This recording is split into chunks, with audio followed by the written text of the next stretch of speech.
New East Carolina head coach Mike Houston's rebuilding job with the Pirates looks like it just got a little tougher right as the team was beginning spring practice. Houston confirmed on Saturday that standout defensive end Nate Harvey's appeal for another season of eligibility was denied by the NCAA, and the reigning AAC Defensive Player of the Year will instead begin preparing for the NFL Draft as a result. "When I took the job here, I didn't even know who Nate Harvey was," Houston said, according to the school's website. "Over the last 3 months, I've had the pleasure of getting to know him on a daily basis. Unfortunately, I received a call last night denying his appeal with the NCAA. We respect the decision of the NCAA, but at the same time, we are disappointed." The waiver that was denied was centered around Harvey's time at Georgia Military College, where he saw limited action due to injury. He still turned out to be a great story for the Pirates either way, transferring in as a walk-on fullback and eventually turning into a force at defensive end last season.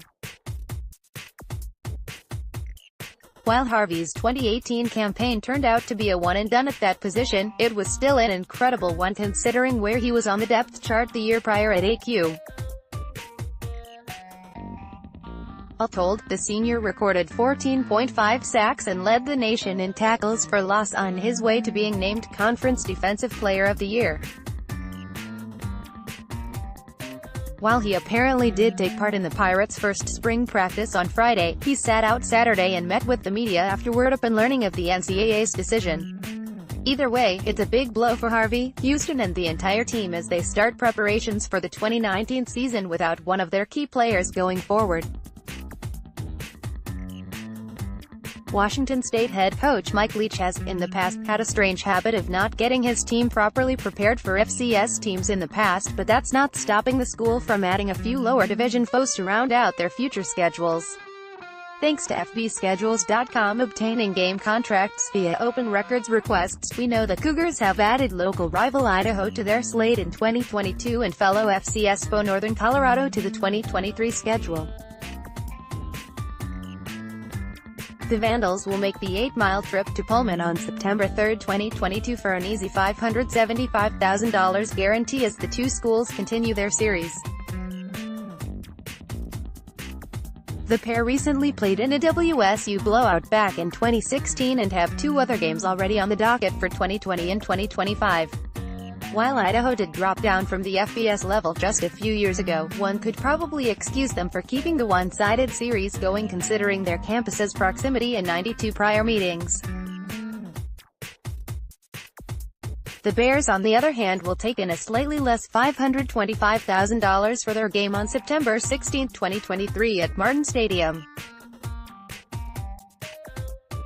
The programs are actually set to play a WSU home game in Week 2 of the upcoming 2019 season. That will be their first meeting on the field. History lessons aside, the two moves will complete the Cougars' non-conference schedule for both years. WSU is set to travel to Wisconsin in 2022 while hosting Idaho and Colorado State.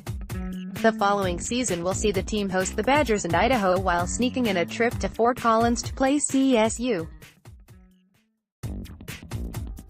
One could say it's been a fairly litigious off-season for Iowa despite the normally calm and under-the-radar nature of the program. First head coach Kirk Ferentz had his day before a judge in February as part of a dispute with his neighbors, and now the school at large is on the hook for several $1 million in damages involving work on the team's football facility. The Cedar Rapids Gazette lays it out like this. Iowa was accused of breaching its contract and eventually taken to court for payment. Some 6 years later, we've arrived at what one would expect to be some of the final steps toward a resolution, with a local jury awarding the company some $2.3 million in the process. Keep in mind that the Hawkeyes' indoor practice facility opened all the way back in 2012, so it's been a while for all involved to even get this point. Oh, and Iowa is all set to keep fighting the decision and the amount in court through various appeals and post-trial motions, so neither party is really ready to move past things either. Who knows when the final nail will be put in the coffin, but it seems as though this isn't the only legal battle of a similar nature that the university is fighting.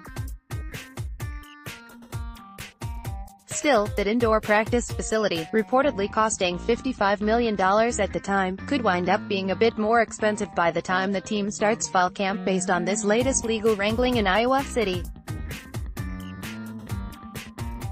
In case you have been living under a rock recently, chances are you've heard about the latest bonkers college athletics scandal that unfolded last week involving the FBI, numerous Hollywood actors, high-profile Olympic sport head coaches and a handful of the most prestigious private universities in the country.